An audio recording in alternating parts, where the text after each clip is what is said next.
my name is Taylor Christianson. Welcome to Disney Channel. No, and you're watching Disney Channel.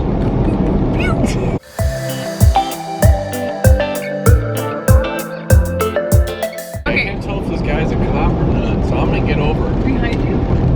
Hi, welcome to our channel. My name is Taylor. My name is Garrett. Today we are going to be sharing our proposal story because everybody's been asking. Also, it's probably kind of loud, but like, suck it up because we're on the road to Boise. We're going to Idaho for a couple days. Yeah, taking our engagement pictures with Rosie. That'll be fun. But this is kind of the only time we've had together. People wanted an update about our life because we'll do that later. No, do it first. Do it first. And if they want to hear the proposal story, they have to stick out the whole video. There we go. Eh? So, I don't know. I mean, really, we've just... I don't know. We've just been working. Uploaded a video talking about how I'm planning the wedding, but we really have opposite schedules in life, and it's really hard for us to even hang out, and when we hang out, we're with our families, so that's why we don't vlog as much as you guys wish we did. But like, I don't know, our families and each other comes first before YouTube, so we have to take care of our relationships. We've just been working. Update, I quit my job, which I posted on Instagram. Still have 2 more weeks left, which I'll explain more on that later, but I got a new job. That's kind of a big deal, but I'm not going to explain too much in this video right now. So I've just been working. Yeah, latest update, I just got accepted into UW, Tacoma, which is kind of cool. And then, we're not surprised, but... Yeah, well, I mean, I planned on it. It wasn't like I was scared about it or anything. I just got to register for my classes now, and then start in the fall. So I think the end of September. Update on real estate. Got a couple deals under contract this month. They should close sometime in August. So it's good news. Yeah. Yep. Anyway, proposal story. So we didn't vlog our proposal because with everything else public about our life, which is our choice to do it that way, we just wanted to have something that was private between us that like we could remember. So that's why we originally were going to have a photographer there, and we just luckily we're both on the same page. We changed our mind because I just didn't want to feel like I had to react a certain way, and I wanted it to just be like special between us two. I don't regret that at all. I'm glad there was no one there. Do you? Yeah, that's why we didn't record it. A lot of you asked why we didn't. But we do have some pictures from the day, not of him actually proposing. A stranger took a picture, but we never heard back from them. Yeah, they gave me their business card. A stranger like was there watching, I guess, and took a picture of it, and they gave us their business card, and I emailed them a couple times, and they never got back. So I don't think we'll ever get that, but it's okay. I planned a day for a date. We all knew. He asked me to get the day off because we have no days off together, so yeah. I knew that he was going to propose that day. We drove to Woodinville, Washington, which is technically the wine country of Western Washington, and so pretty.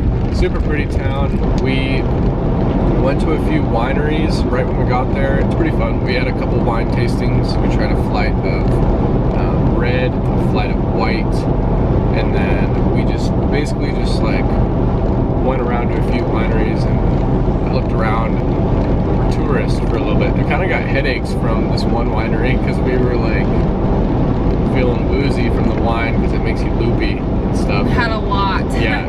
They kept giving it to us. No, because we had 2 flights back to back, which is easily like 3 to 4 glasses of wine like all together in a short period of time. So we were like, oh wow, we need food. So we went and had lunch at this cool little, I don't know what you would call it. It's called the Commons. It's a restaurant. Yeah, like a little restaurant cafe. And after that, we went to the Chateau Ste. Michelle, which is the biggest winery in Washington. They have tons of wine there, and it was just really cool. It's like a historical place in Washington. So yeah, we were walking around for a while, and we went and looked inside. We tried a couple whites in there, and then we were walking around, and then I was trying to find a place to do it because there was a concert going on there, and so there was kind of a lot of people. Which my one request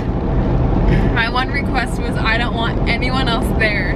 So when we walked to the Chateau Ste. Michelle, I wasn't expecting it there because there was like hundreds, thousands, probably thousands of people.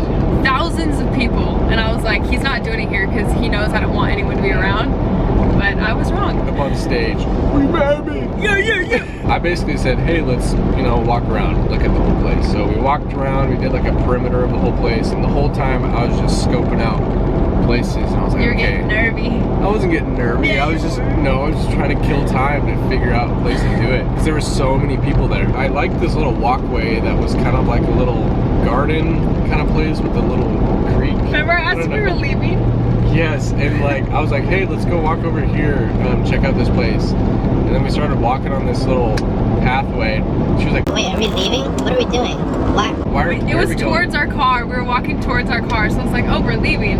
He's like, no. And I was like, no, we're just... I started to catch on. Let's just walk over here just for a little bit. It's halfway, and then there's a few steps down, and then it was like a flat thing of grass with like trees and hedges and ducks and flowers and like a little pond and everything. And I was like, this place is perfect. We went down there, and then she kind of got the hint, and then maybe a little bit before that. Probably she got the hint before that, and then went down there, got down on a knee, and I gave you a hug first, remember?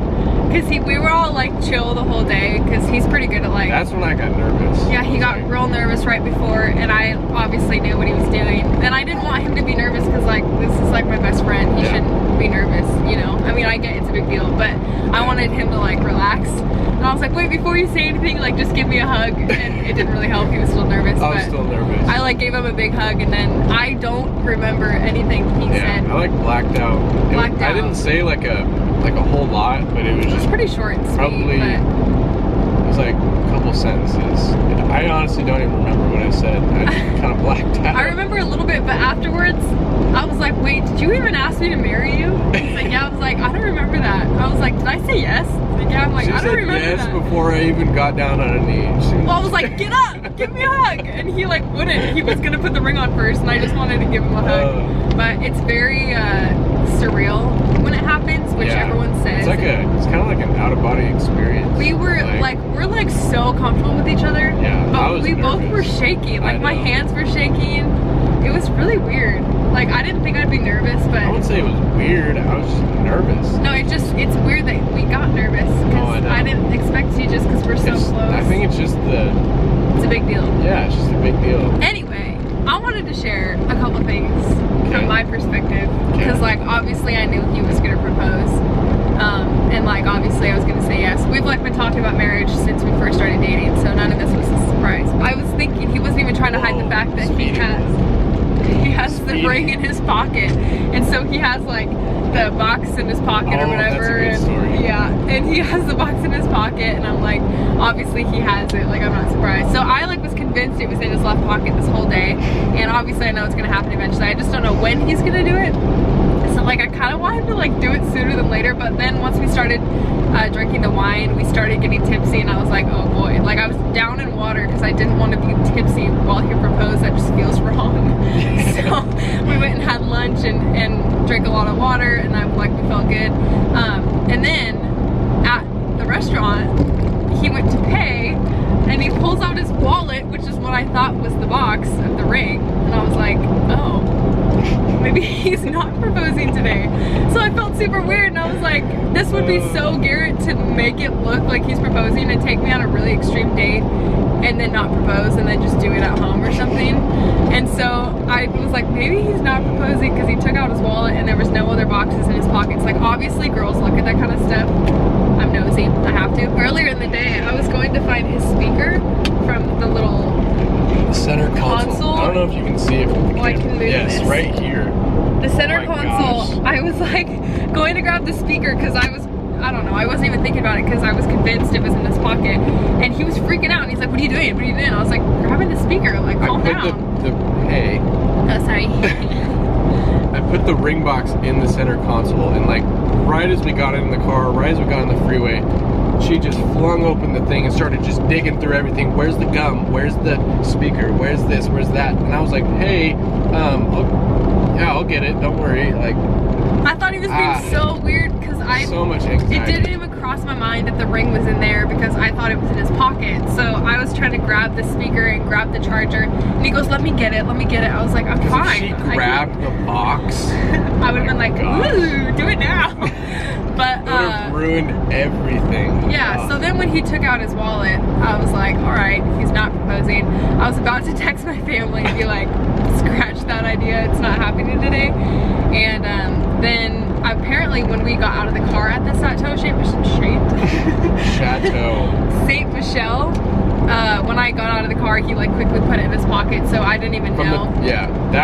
This is James Bond, because by the time she opened up the door to my truck to when she came around the back, it was a span of like 3.5 seconds. So I flung open the thing, grabbed it, stuffed it in my pocket, and like put it on the side of my wallet so it wasn't stacked on top of each other, and they were to the side of each other, so it kind of evened out the thing, and it was genius. Didn't even know, because I was convinced he wasn't proposing anymore. And so then we like go back in there, and then we go out and we're walking around, and then that's when I caught on that I was like, wait, maybe he is, because he goes, hey, let's walk around, and then he started like going and taking really big breaths, and I was like, are you good? And he's like, I'm just really full. And I was like, okay. So then I knew he was, I knew he was nervous. Yeah, you're full of crap.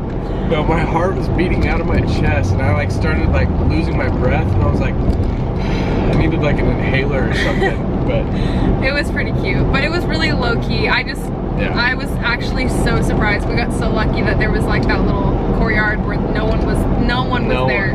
And there's literally thousands of people everywhere else. Yeah. But that one place there was nobody, and so that was perfect. Worked out perfect. So yeah, we talked. See, you didn't think the story was gonna be that long. It's like 17 minutes already. Already? Yep. Jeez. So your perspective, do you have anything else to add? No, how is it from the guy's perspective? Is it like, what do you mean? Like even if you're super comfortable with the person, you just got nervous right before you did I only got nervous in like probably 10-15 seconds before it actually happened. I was good all the way up until we started walking on the steps in the courtyard, and I was like, holy crap. Yeah, he was good before that. He had like no signs of any nerves. My heart was just beating out of my chest. Probably because we were drinking wine. I don't know why, but I don't know either. Like it's just a big deal. Like it's just the whole situation is just my hand when he was trying to put the ring on, I was like, what do we do after that? We went home. Oh, we tried to go get a bottle from the winery, and it was like 5:02, and they're like, no, sorry, close at 5. Yeah, we wanted to buy a bottle from there since that's where he proposed, but we'll definitely go back. We got a couple bottles from a different place that we tried that day, so we did buy some the day of. That was our favorite winery. Yeah, we'll see. Airfield Estates. Check it out. Airfield Estates. Their rosé, so good, and then the other one was called Fly Girl. Fly Girl. Which was a mixture between three. It was a mixture of, you wine people, a mixture of Pinot and Chardonnay. Well, there's 3, or is it just 2? I don't know. It was really good. If you guys look it up, you can order it, but those are the kinds we got. Yeah, and they're real really good. And that's our proposal story. Yeah, you're a trooper if you watch this whole thing. You know everyone's been asking for it since we got engaged. Yeah. So yeah, thanks for watching. Hope you enjoyed. Yep. It was a pretty like low-key story, but it was perfect. I was surprised at how good he did. Yes, I planned everything for weeks, months. No, not months. About a month and a half. Guys, take notes. Like, you took mental notes, but I was like, how did you know I've never gone wine tasting before, but I wanted to. And I was like, how'd you know I wanted to go wine tasting? And he's like, you said it once. And I was like literally one time, a couple months ago, I said like, man, I really want to go wine tasting. And you didn't even make any like obvious remarks that you were gonna do that, and he just took a mental note, and then that's where we went. So it was, just observe. You just have to listen. Listen, observe, and just keep that in your notes. Keep that in the back of your mind. Good job. I was proud. I was very impressed. I kept telling him that. I was like, I'm impressed. Yeah. I had everything nailed down to a T. So. T. Thanks for watching. Thanks for watching. We're going to Idaho now. We're not going to vlog while we're there because we're making new friends. But also it's just weird. Like, I don't know. I mean, we could vlog like on our own time. Yeah, maybe. I doubt we will. I'm not going to promise anything, but we'll see. Yeah, I'm going to put Rosie and Ryan's YouTube channel down below, actually, because I really like them and they're really cool, and you should go follow them. Yes. They have a really cute dog too. So I'm gonna put their channel down below. If you're not following me on Instagram, Taylor Christianson. I'm Garrett_Terrell. That's my Instagram. Yeah, if you're not subscribed already, you should do that. Also, notifications. It's free. It's free to click the subscribe and button. like, how valuable are we? I was gonna say notifications. Some people don't know you can do that. If you want to be the first people to see our videos, there's a little bell notification down below next to the subscribe button. I'm pretty sure is where it is. I've never actually pressed it, but That's free too. that's also free. Yeah, you can see our videos first. Yeah, thanks for watching. Yep. Bye. Bye.